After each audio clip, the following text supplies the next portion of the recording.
বিজেপিৰ সংকল্প পত্ৰক লৈ সুখী নহয় জুবিন গাৰ্গ। পূৰ্বৰ স্থিতিতে অটল হাৰ্টথ্ৰব জুবিন। কেব আনিলে পুনৰ অসমত হ'ব হুলস্থুলীয়া পৰিৱেশ। কেব আনিমে বুলি ক'লে এতিয়া আকৌ হুলস্থুল হ'ব। সোমবাৰে ভাৰতীয় জনতা পাৰ্টীয়ে প্ৰকাশ কৰিলে লোকসভা নিৰ্বাচনৰ সংকল্প পত্ৰ। আন প্ৰতিশ্ৰুতিৰ লগতে সংকল্প পত্ৰত উল্লেখ আছে বিজেপি চৰকাৰ শাসনলৈ আহিলে পুনৰ গৃহীত কৰা হ'ব নাগৰিকত্ব সংশোধনী বিধেয়ক। ইয়াকে লৈ বিভিন্ন দল সংগঠন জাঙুৰ খাই উঠাৰ সময়তে প্ৰতিক্ৰিয়া ব্যক্ত কৰিছে জনপ্ৰিয় কণ্ঠশিল্পী জুবিন গাৰ্গে। জুবিনৰ মতে কেবক লৈ গোটেই পৃথিৱীখন পিছুৱাই আহিলেও পিছুৱাই নাহে জুবিন গাৰ্গ। প্ৰয়োজন হলে পুনৰ সাব্যস্ত কৰিব প্ৰতিবাদ। সকলো দল সংগঠনক নাগৰিকত্ব সংশোধনী বিধেয়কৰ বিৰুদ্ধে পূৰ্বৰ নিচিনা একেটা ছাতিৰ তলত থাকিবলৈ আহ্বান জনায় হাৰ্টথ্ৰব গৰাকীয়ে। কেব আনিমে বুলি ক'লে এতিয়া আকৌ হুলস্থুল হ'ব। আমিতো পিছুৱাই নাযাওঁ। আমি যিটো কথাত লাগি আছোঁ সেইটোতে আছোঁ সদায়। গোটেই পৃথিৱী পিছুৱাই গ'লেও মই নাযাওঁ। মোৰ কথা হ'ল সেইটো। চ' আৰু আমাৰ বিভিন্ন দল সংগঠন যোৱাবাৰ দেখিছে সকলোৱে কেনেকৈ একেলগ হৈছিলে ইয়াত গোটেই এটা ছাতিৰ তলত। চ' আমি সেইধৰণে থাকিম, সেইধৰণে আগবাঢ়ি যাম আৰু কেবৰ বিৰোধিতা আমি সদায় কৰি থাকিম। সেইটো মান্য লওঁ। তেওঁলোক আছে সংগঠন, যিবিলাক সংগঠন আমি মূলতঃ আমি ছাত্ৰ সংগঠনবিলাক একেলগ হৈছিলোঁ ইয়াত একেলগে।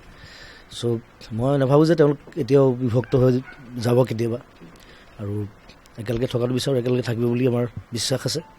সমুজ্জ্বলা আমি যদি দৰকাৰ হয় আকৌ আমি বহিম, আকৌ আমি আমাৰ প্ৰতিবাদ আকৌ আমি সাব্যস্ত কৰিম তীব্ৰ ভাষাৰে। ইপিনে বিহু সমন্বয়ৰক্ষী সমিতি আৰু সাহিত্য সভাই বিহু মঞ্চত শিল্পীসকলে গীত পৰিৱেশন কৰিবলৈ বান্ধি দিয়া নীতি নিয়মসমূহৰ বিৰোধিতা কৰিছে জুবিন গাৰ্গ আৰু পত্নী গৰিমা শইকীয়া গাৰ্গে। জুবিনৰ হুংকাৰ, আমি আমাৰ মতে অনুষ্ঠান পৰিৱেশন কৰিম। তেওঁলোকৰ মাজে মাজে উকায়, সেইটো কিবা এটা বেমাৰ এটা আছে। চ' এইটো ট্ৰিটমেণ্ট কৰি ল'লে ভাল হয় অতি সোনকালে। আৰু বিহু একেধৰণেই চলি আছে, একেধৰণে চলি থাকিব। আৰু বিহু এইটো কেনেধৰণে কাপোৰ পিন্ধি বিহু মাৰিব লাগিব, কেনেধৰণে বিহু গাব লাগিব, এইটো আচলতে শিকাব আহিলে দিগদাৰ লাগে অলপ। কাৰণ মই নিজে 8,000মান বিহু গাইছোঁ এতিয়ালৈকে, সেইটো কোনো গোৱা নাই চাগে আজি। চ' আমি আমাৰ মতে কৰিম প্ৰগ্ৰেম, ৰাইজে আনন্দ কৰিব, উপভোগ কৰিব, একো নাই, পাহৰি গ'লে হ'ল।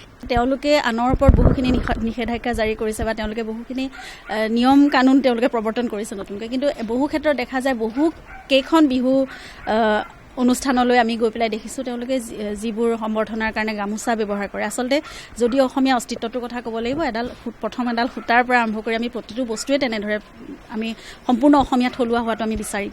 গতিকে তেওঁলোকে যিবোৰ পাৱাৰ লুমত বাহিৰৰ পৰা আমদানিকৃত গামোচা ব্যৱহাৰ কৰে, সেই বস্তুবোৰৰ পৰা তেওঁলোকে চকু দিব লাগিব। আৰু তেওঁলোকে নিজে অকল ধুতি পাঞ্জাবী এটা পিন্ধা বুলিয়ে কথা নহয়, পাঞ্জাবীটো চিন্থেটিক পাঞ্জাবী এটা পিন্ধি দিলে, গতিকে সেইটোতো অসমীয়া নহয়। মুঠৰ ওপৰত নাগৰিকত্ব সংশোধনী বিধেয়ক গৃহীত কৰাৰ বাবে প্ৰস্তুতি চলালে জংগী আন্দোলন হোৱাটো এক প্ৰকাৰ নিশ্চিত। তাৰ বিপৰীতে এইবাৰ বিহু মঞ্চত জুবিনে কি কি নতুন গানৰ সোৱাদ দিয়ে দৰ্শকসকলক, সেয়া সময়তহে হ'ব লক্ষণীয়। কেমেৰা পাৰ্চন সঞ্জয় বৰাৰ সহযোগত Hirakjyoti Malakar, news 18 Assam north east.